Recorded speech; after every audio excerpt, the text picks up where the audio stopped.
Hello friends, welcome to కుక్కరేస్ corner channel. ఈ వీడియోలో నేను చికెన్ బిర్యానీ ఏ విధంగా తయారు చేయాలో చూపిస్తాను. ఇది టేస్ట్కి సూపర్ అంటే సూపర్ ఉంటుంది. ఇంకా మీరు ఈజీగా కూడా ఈ చికెన్ని ఇంట్లో ఈజీగా ప్రిపేర్ చేసుకోవచ్చు. దీనికోసం నేను ఇక్కడ 1 కిలో చికెన్ని శుభ్రంగా మొత్తం నీళ్లు వార్చేసి తీసుకున్నాను. ఇందులో 1 టీ స్పూన్ ఉప్పు, ఇంకా కొద్దిగా పసుపు, ఇంకా 2 టీ స్పూన్ల కారం, ఇంకా ఒక పెద్ద నిమ్మరసాన్ని పిండుకొని ఈ విధంగా వేసుకోవాలి. ఇప్పుడు ఇందులోనే 2 టేబుల్ స్పూన్ల అల్లం వెల్లుల్లి పేస్ట్, ఫ్రెష్గా ఉన్నదైతే చాలా మంచిది. అప్పటికప్పుడు తయారు చేసుకున్న అల్లం వెల్లుల్లి పేస్ట్ అయితే రుచి కానీ వాసన కానీ చాలా బాగుంటుంది బిర్యానీది. చూడండి, ఈ విధంగా చేత్తో మసాలా అనేది అన్ని ముక్కలకి పట్టుకునేటట్లు బాగా కలుపుకోవాలి. ఇప్పుడు ఒక మిక్సీ జార్ తీసుకుని అందులో గుప్పెడు కొత్తిమీర, గుప్పెడు పుదీనా ఆకులు, ఇంకా ఒక టమాటా ముక్కలు, ఒక పచ్చిమిర్చి వేసుకుని పేస్ట్ చేసుకోవాలి. ఈ పేస్ట్ని కూడా మనం ఈ చికెన్ ముక్కల్లో వేసుకుని బాగా ఒకసారి కలుపుకోవాలి. చూడండి, ముక్కలకి బాగా పట్టుకునేటట్లు ఈ విధంగా కలుపుకోండి. ఇప్పుడు మనం బిర్యానీలోకి ఆనియన్స్ని ఫ్రై చేయడం కోసం ఇక్కడ నేను 2 పెద్ద ఆనియన్స్ని ఈ విధంగా అర్ధచంద్రాకారంలో కట్ చేసుకోవాలి. వీటిని గోల్డెన్ కలర్ వచ్చేంత వరకు డీప్ ఫ్రై చేసుకుని ఒక ప్లేట్లోకి తీసుకోవాలి. ఇప్పుడు ఈ చికెన్ ముక్కల్లోకి 1 teaspoon biryani masala powder, ఇంకా 1.5 గ్లాసు పెరుగు. ఈ పెరుగు కొద్దిగా పుల్లగా ఉన్నా పర్లేదు, బాగానే ఉంటుంది. ఇంకా ముందుగా ప్రిపేర్ చేసుకున్న ఫ్రై ఆనియన్ ఉంటుంది కదా, అది కూడా యాడ్ చేసేసి వీటన్నిటిని బాగా ఒకసారి కలుపుకోవాలి. చూడండి, ఈ విధంగా బాగా కలుపుకున్న తర్వాత 1 అవర్ కోసం మ్యారినేషన్ కోసం మూత పెట్టేసి సైడ్లో ఉంచేసుకోవాలి.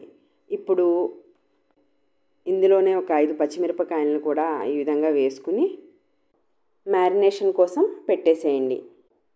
ఇప్పుడు బియ్యం వండడం కోసం ఎసరుగా 1 కిలో బియ్యానికి 2 లీటర్ల వాటర్ వేసుకుని ఈ బౌల్లో చూపించిన విధంగా అన్ని బిర్యానీ స్పైసెస్ని ఇందులో వేసుకోవాలి. ఇప్పుడు మూత వేసేసి స్టవ్ ఆన్ చేసి స్టవ్ మీద పెట్టుకోవాలి. ఇక్కడ బిర్యానీ కోసం బాస్మతి బియ్యం అయితే బాగుంటుంది. ఇక్కడ 1 కేజీ బాస్మతి బియ్యాన్ని శుభ్రంగా 2 సార్లు కడిగి అందులో వాటర్ వేసి రెడీగా ఉంచుకోవాలి. ఎసరు కోసం పెట్టిన వాటర్ బాగా బాయిల్ అయిన తర్వాత కడిగి ఉంచిన బియ్యాన్ని వేసుకోవాలి. ఇప్పుడు గుప్పెడు ఉప్పును కూడా వేసుకుని కుక్ చేసుకోవాలి. బియ్యం అనేది 70% కుక్ అయితే సరిపోతుంది. ఇప్పుడు బియ్యాన్ని జల్లెడ సాయంతో ఈ విధంగా వేరు చేసుకోవాలి.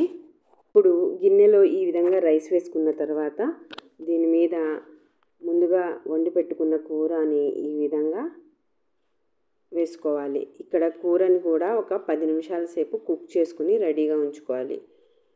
ఆ కూరని కూడా ఈ విధంగా మనం వేసుకోవాలి. కొన్ని పుదీనా ఆకులు, కొత్తిమీర ఆకులు, ఇంకా కొంచెం ఆనియన్ ఫ్రై ఉంటుంది కదా, అది కూడా వేసుకుని పొరలు పొరలుగా మనం ఈ బిర్యానీని వేసుకుంటే టేస్ట్ అనేది చాలా కమ్మగా ఉంటుంది.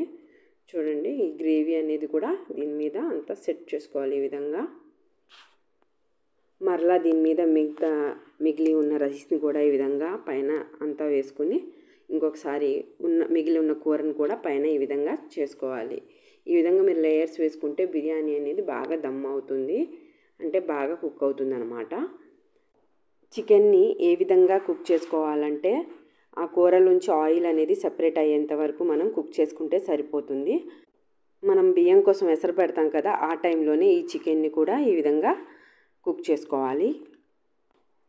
ఈ బిర్యానీ బాగా దమ్ అవటం కోసం ఇక్కడ ముందుగానే మేము గోధుమ పిండిని ఈ విధంగా కలిపి రెడీగా ఉంచుకున్నాము. ఎందుకంటే ఈ విధంగా చుట్టూరా పెడితే బిర్యానీకి అన్ని వైపులా మంట తగిలి ఆవిరి అనేది బయట పోకుండా త్వరగా కుక్ అవుతుంది. బిర్యానీ అనేది ఇంకా టేస్ట్గా కూడా సూపర్ ఉంటుంది. ఇప్పుడు బిర్యానీని 10 నిమిషాలు హై ఫ్లేమ్ మీద కుక్ చేసుకోవాలి. ఇప్పుడు మూత తీసి 3 టేబుల్ స్పూన్ల నెయ్యిని కరిగించి ఈ విధంగా దీని మీద వేసుకోవాలి. ఇప్పుడు ఇంకొక 10 నిమిషాలు స్లో ఫ్లేమ్ మీద ఈ బిర్యానీని బాగా దమ్ చేసుకుంటే సరిపోతుంది. చూడండి, ఇక్కడ రైస్ అనేది బాగా దమ్ అయిపోయింది.